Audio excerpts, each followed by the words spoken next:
Yo, what's going on, guys? Episode number 8 of the GM for the New Jersey Devils. We finished off on a pretty good streak.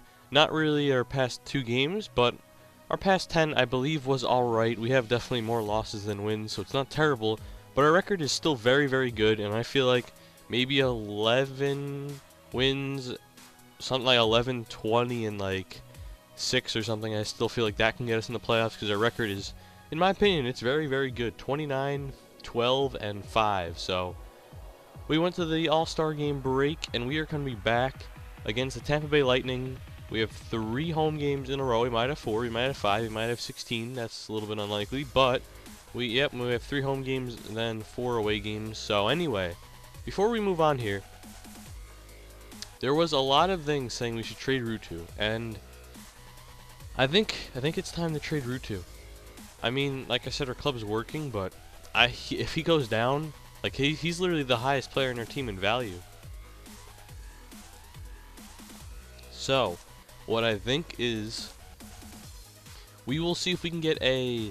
I don't really think we need a defenseman. Plus, on top of that, I feel like we have a lot of young rookie defensemen coming in anyway. So, we're gonna see what type of forward we can get for him. Maybe get a first-round pick, but honestly, I don't really think it'd be worth it. How would Riley Smith be? I think he's only 3.5. Yeah, he's 3.5. So there's a chance he might not even get better. But I mean, he's still very good. But still, I'd like someone a bit better than that. They don't want him. They don't want him. So Carolina wants him. He can go back to Carolina after just being traded there for like Semin, but his contract's just too much there. And the Kings want him. They can give us. I don't even know here. I mean, how good is this guy? Dal Kali? He's 4, so not really. I mean, Ruutu is the highest person on our team with value, so that's saying something. We can get Molson. That would actually be, in my opinion, that'd be very good if we got Molson or Granlund or Coyle, but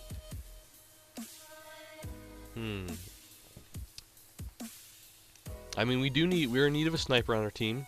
Molson may not be the fastest guy, but he's very good with his shooting and his puck skills, and he's actually pretty good defensively, it looks like.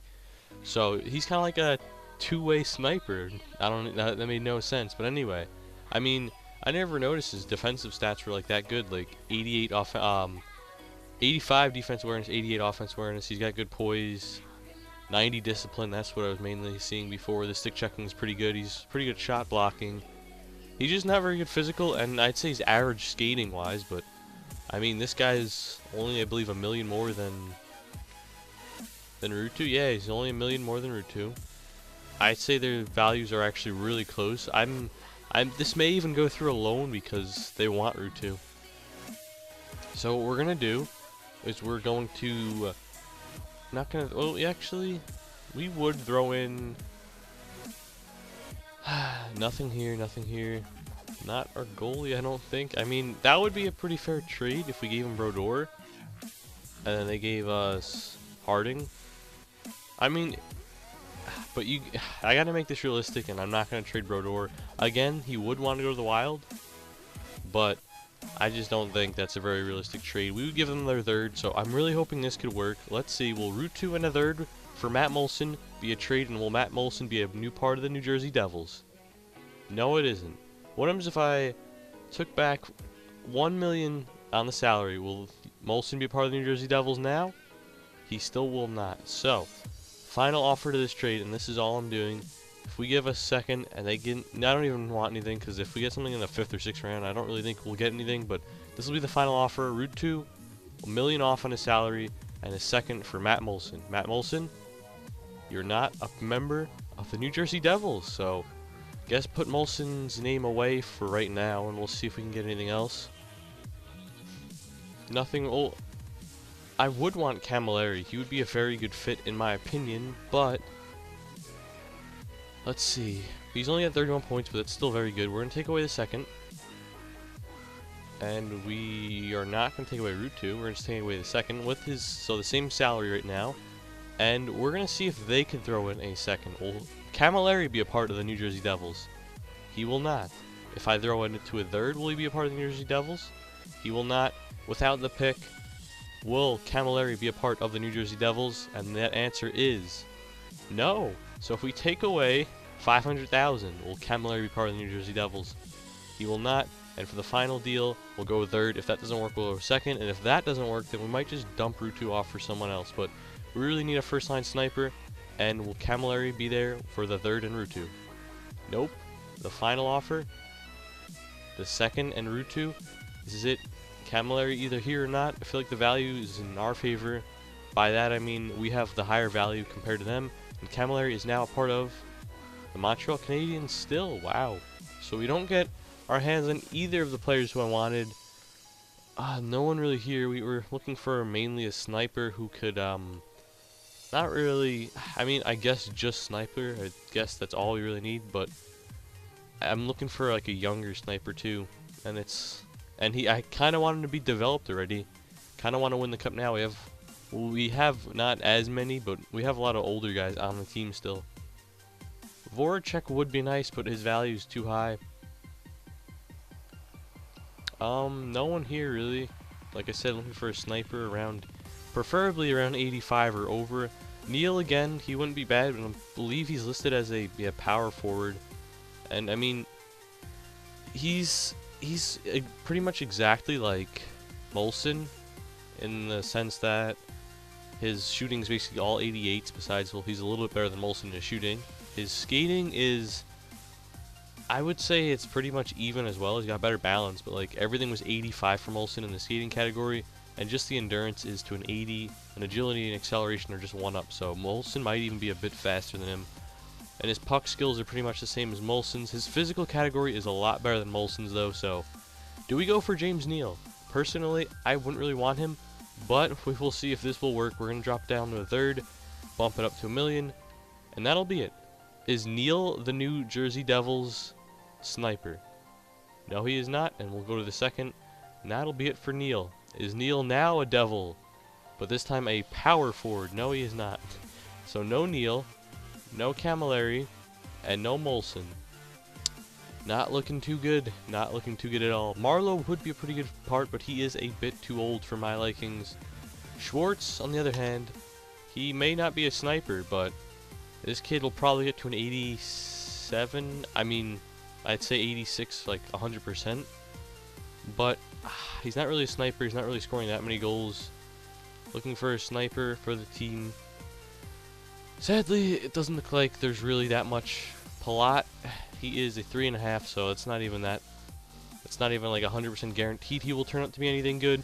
Toronto, we would like Kadri, but I don't really think that he's gonna score that many goals for us. I mean, 25 assists, that's great. We're kind of looking for someone who could put the puck in the back of the net. And like obviously Kessel would be too much value. James Van Riemsdyk's too much value.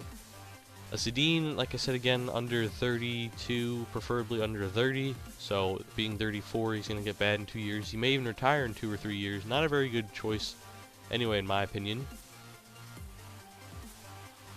Nothing really here. Okay, here it is. Another player that we are going to go try and get after. He's faster than Molson and Camilleri. His shooting's pretty much the same. His puck skill is pretty much the same. Physical, he's about the same as Neal. But his defense is where he drops off just a tad bit. He's not very poised. His discipline's not... Well, his discipline's good compared to most people, but I think he's overall better than Neal. I think he's better than Molson. Camilleri, I don't know about offensively, but we'll see if this goes through. Rutu a second for Evander Kane. Is Evander Kane the New Jersey Devil? He is not. We've done everything, but the value isn't there. So, we're going to make a big decision here. If we added a first, took away this, all the salary, would Evander Kane be the smartest player to get? He is 4.5 star, 23 years old. He's only got 20 points, but that again, he's playing on the Jets, and I don't know who he's playing with, so I don't know how good they're doing and stuff like that, but we can get Kane, Molson. Molson again is like 27, so he won't get better.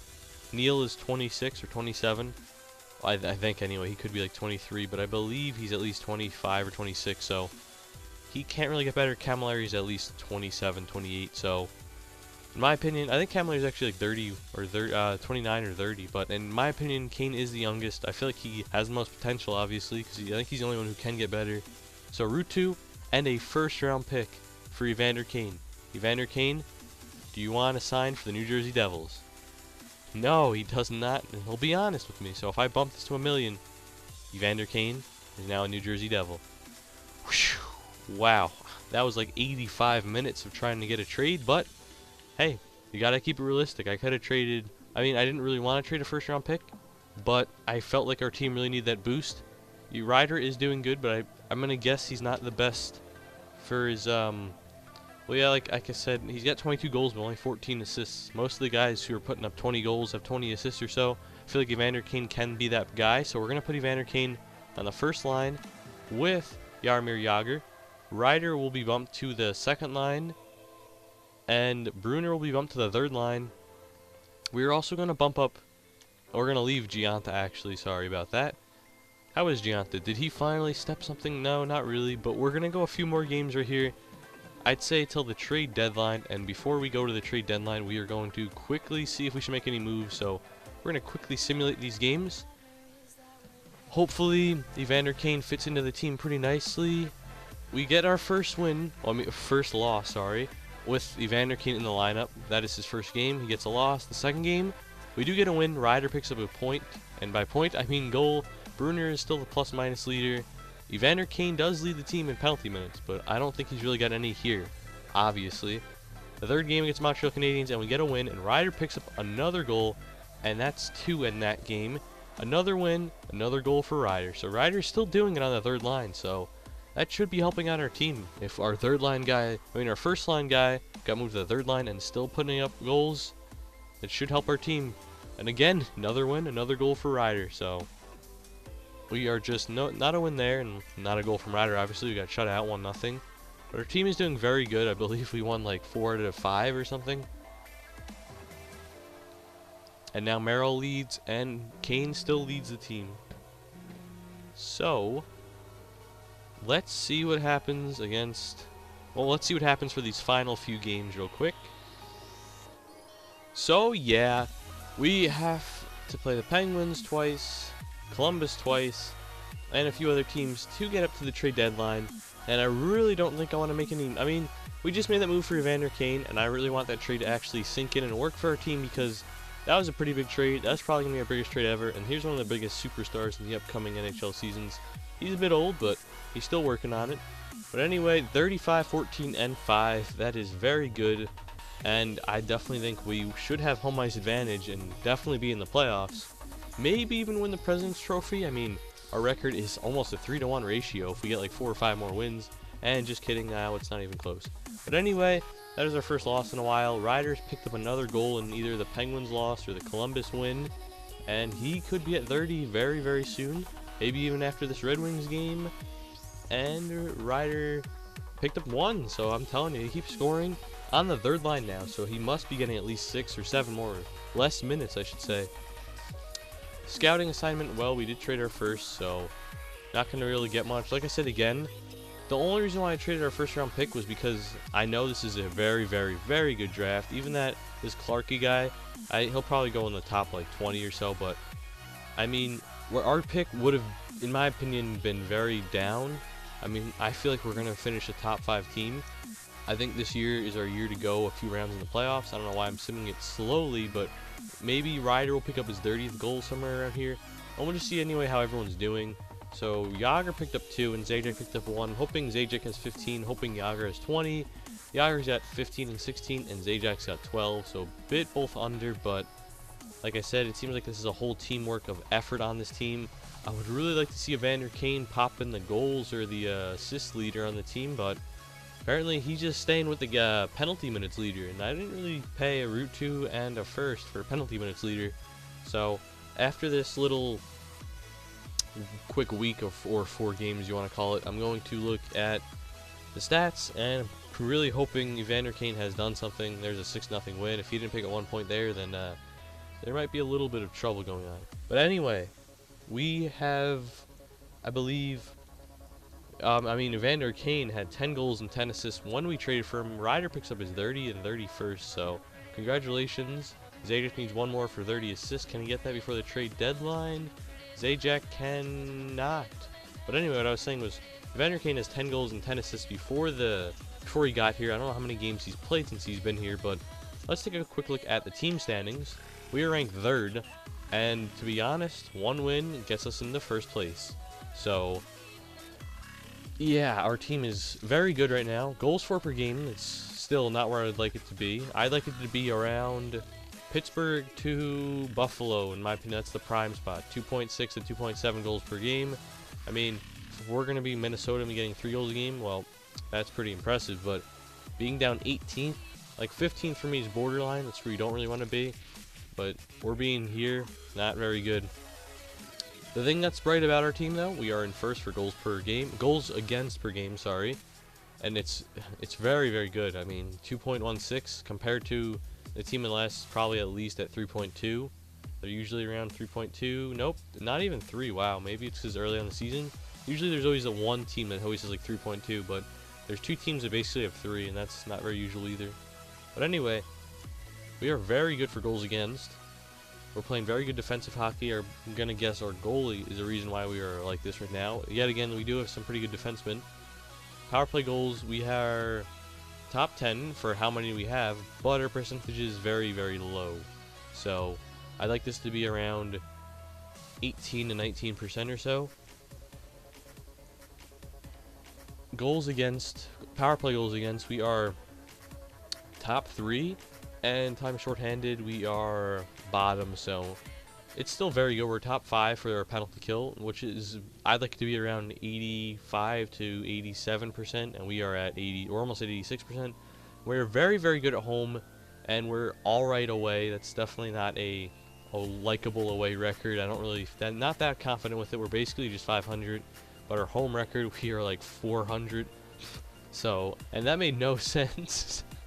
Oh man, I was thinking of like quadrupling it, but yeah, we are like a 4-to-1 win ratio home, and then away we are, I'd say, even or 500. But our last 10 we are 4-4-2, another non-likable like stat right there.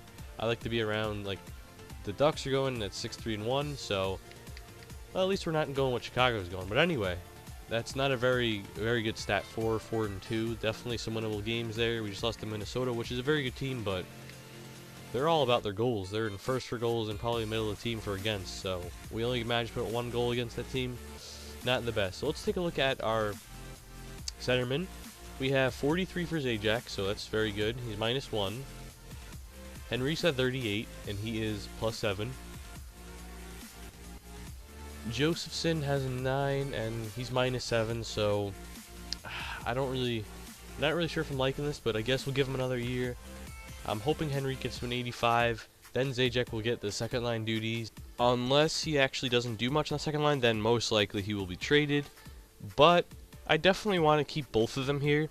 I mean, I like Zajac's defensive abilities and his good face-offs, and I like Henrique since he's a lot younger, and it seems like he puts the puck in the back of the net a lot more. And overall, I feel like Zajac's more of a first liner if we have 2 good snipers or superstars. And moving on to the second line, we have Eliash, 34 points, so that's pretty good in my opinion. Definitely could be a bit better, but I mean, the guy is like 38 years old. Vander Kane has only picked up 4 points, and it's only been 4 assists since joining our team, but like 40 penalty minutes, so that's not good at all. Chloe, 13, that's alright, but he's playing 4th line with Carter, and 13 for Carter as well, so both of those stats can be a bit better, but definitely not liking what Kane's doing for our team one bit at all. It's terrible so far. And for right wings, we have Ryder with 54, so that is very good. He's almost a 60-point scorer for our team, so almost a point per game. Yager with 41, that's pretty good. That's not too crazy. Bruner with 20, it's not terrible because he's playing 3rd line now, but he played the majority of the season on the 2nd line, and I believe even the beginning of it on the 1st. So that's definitely not where I really want to see it. Gianta with only 14, so I believe since the trade he was at 11, so he picked up 3, which is basically the same as whatever his name is, Kane, and Kane's picked up 1 more point, but he's on the 1st line. He's been expected to do a lot more. Gianta's on the 3rd line, so that's not good at all. Zubers with 12, so that's not terrible. Green with 32, so almost half per game. He is +14, so it's very good. Ian White, 29, pretty good. Larson, 25, pretty good. Jelinas, 14, but he doesn't have a goal with his great shooting, so not really sure about that. Merrill has 12. and that's pretty good there. Fane's got 8, which is expected because Fane is, forgot to look at goalie, but it makes sense for Fane because he's not a offensive or two-way. He's a defensive defenseman. I believe our only defensive defenseman on this team. Well, in our lineup right now anyway. Yep, we have all two-way defensemen besides Fane. So maybe one of our goals is to get an offensive defenseman. Maybe we trade, I mean, we could trade like Ian White or whatever. I mean, he may have some value. We trade him for an offensive defenseman because we have all these two-way defensemen. We've got one two-way defenseman. So I don't know. It's just maybe thinking. Goalie, we have Brodeur, who's very good. His record isn't the best. He's basically 500, but goals against average is very good. 93 save percentage, so that's very good as well. And Schneider, basically copying Brodeur, but has a much better win-loss record and has a higher save percentage. He is very, very good, so we're glad he is playing great for us. And it looks like our goaltending is very good. Defenseman is above average, and forwards are not really above average. The only two that I like really are, I would say, well, obviously Ryder's doing very, very good. And I guess Zajac, to be honest. I was gonna say Henrique because he plays second line, so plays less, but Zajac to like 5 more points or so, and plus he's more of a defensive player. So Kane, we're gonna bring Ryder up to the first line, and we're gonna see if this changes anything, because we got to see Kane getting points. I mean, 4 assists in the, I believe, at least 10 games he's played with us, probably 20 actually, and he only picked up 4 assists, and he's still he's really minus. I mean, maybe put him on a line of people who are thriving. So Ryder's doing very good. It seems like wherever Ryder goes, he does good. And then we will, I mean, I guess just keep this. I was thinking of, you know what? Does Zubris have good face-offs? If so, Josephson is getting down. No, Zubris is terrible at face-offs. Why does he take face-offs for the Devils sometimes? You never know. You never know. So Carter 70. Don't really want to see him over Josephson. But I guess we're going to leave this stuff here. And we have Eliash, Henrique, and Yager. So it's a very good second line as well as a good first line. And for defensemen, we have Green, Larson, Ian White, Jelinas, Fane, and Merrill. So I like it. But that is going to end the episode. Do you guys think we should do any trades? I honestly think we should keep the team the way it is now, unless you guys want to see me trade like a second round pick and like Gianta for a bit better player in the third line. But that's just an example. But I mean, we are a very good team. We have goals against leader at number 3, and he's almost at 2 actually. And same with save percentages, he can be at 2. Schneider. Wins number 1, Schneider. Points, we don't have anyone, but that's not really that's not really not expected. Assists, we don't have anyone, not really close. Goals, Ryder is leading the whole NHL, and there's a lot of funny names on here that you wouldn't expect to be in the goals leader. Marchand, Stewart, Franzen, Hartnell, Heatley, yeah, you guys heard that. Heatley is up there. If he gets like a hat trick, he's in the second place basically. But yeah, it's not as good as I was expecting. I mean, like I said again, if we were in the Atlantic, we'd be in second. If we were in the Pacific, we'd have like such a big point advantage on everyone, like at least 12. And by that, why did I say 12? 10-point lead. I thought we had 83 because looking at Carolina, but still, we are the top 5 team. Like I said again, I think we would be ranked the 3rd best team in the league. If we were anywhere in the West, we would be so far ahead. As you guys see, the Pacific is so close. Calgary, well, not really. Oh, yeah, I guess Calgary, but if they put like a 6-7 game winning streak on, they're going to be in first in their whole division. Maybe even like second in the West. So looks like the East is doing a lot better, but still, there's not that one breakout team that you think is going to get the President's Trophy or even really close. So that's a bit shocking. The Leafs are in last in their division. The Islanders are in last in our division. The Winnipeg Jets are last in the Central, and the Flames are in last in the Pacific. So some of these aren't really that surprising, but it's nice to see we got Evander Kane off the sinking ship of Winnipeg, the complete dead last team. But he's not doing anything for our team, so not really helping our team. But anyway, that's going to be it for this episode. We have a 30-goal scorer on our team. It's not the newly acquired first-round pick player that we've traded for in Evander Kane. So that is very shocking, especially since Evander Kane's only put up 4 points in like 10 games and only has 10 goals for the Jets, not even us. But anyway, if you guys enjoyed this video, please leave a like, and I will see you guys later. I need your time. When everything's wrong, you make it right. I feel so high, I come alive. I need to be free with you tonight. I need your love.